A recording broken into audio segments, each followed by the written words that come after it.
Hey, hope everybody's doing well during this time. Another short musical segment here, making some quarantine musical videos to try to do a couple of things.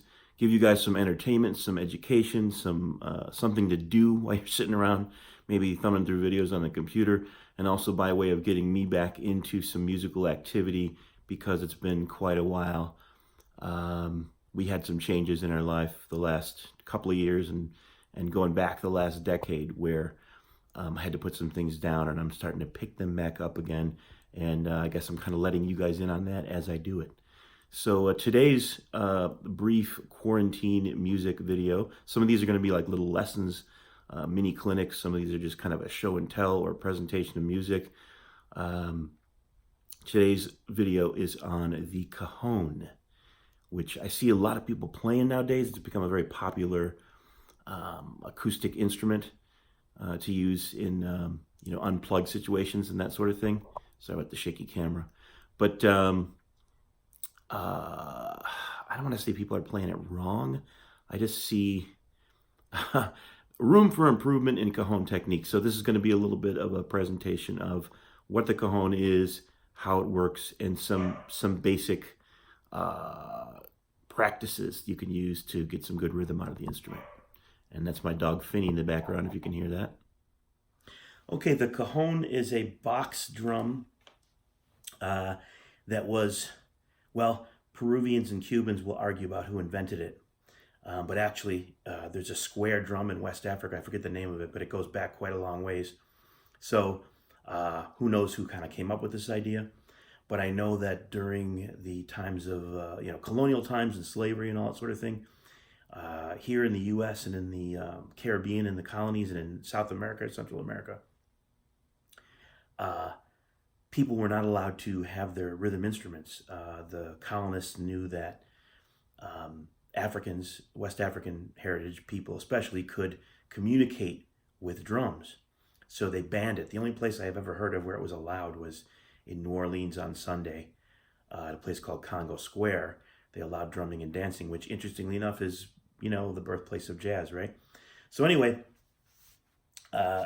this stuff was banned, but people always find a way around rules and regulations and things like that, especially if they're unfair.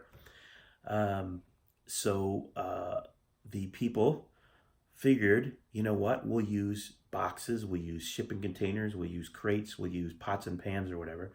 And they played their traditional indigenous rhythms. And if somebody came around and said, hey, what's going on? We heard drumming. They're like, what? We don't have any drums, right? We just have boxes. So that's kind of the quick origin of the Cajon. The Cajon has gone back to Europe and became very popular in flamenco for a while. And from there, it spread all around the world. And you see a lot of people using it in, acoustic situations now. But when I see drummers playing it, a lot of times they don't explore all that's available to them on the Cajon. And this is obviously going to be a short video, but just to give a few pointers, tips, whatever, on how to get some good sounds. All right, you have a bass tone, and the way I'm doing that is using like kind of an open hand and using my fingers. You could use your palm, a little bit different sound. You can use kind of almost a slap, but I prefer this kind of almost like a claw approach here. You get a nice bass there. You have a slap sound, which is up near the top. The Cajon generally has a tapas, a top section that you play on that's just screwed in. And if you're having trouble on some of the cheaper Cajons, it just doesn't sound good. You don't get a real good slap. You can sometimes try to loosen some of these screws to get a little bit different sound. But anyway, that's the slap tone, right? So you have a bass, a slap, and then your hands can just kind of move back and forth in different areas like you would on any drum to get some different sounds. And if you want to imitate a drum set, a basic boom bap drum set sound, you're going to use the slap, and you can even just kind of almost put like a hi-hat on the top if you want to.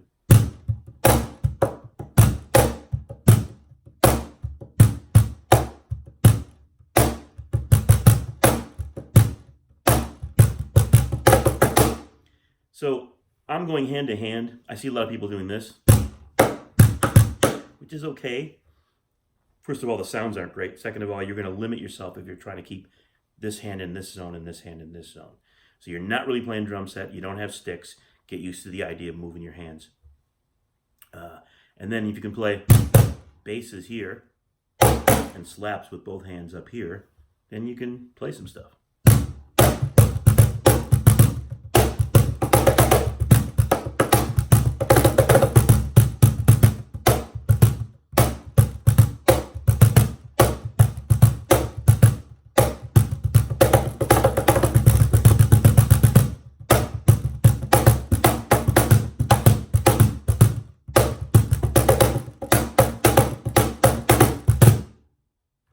That's the Cajon. This one's made by Duende. It's Cajon. And there's a lot of great brands and models out there nowadays, so check it out. It's a great instrument to be able to take with you portably, take it to a jam or a coffee house or a recording session or lots of different situations where you might need something a little more quiet or the ability to dial things back, rather than just playing a drum set. So it's a great instrument, but come on, get some technique. All right, thanks for watching.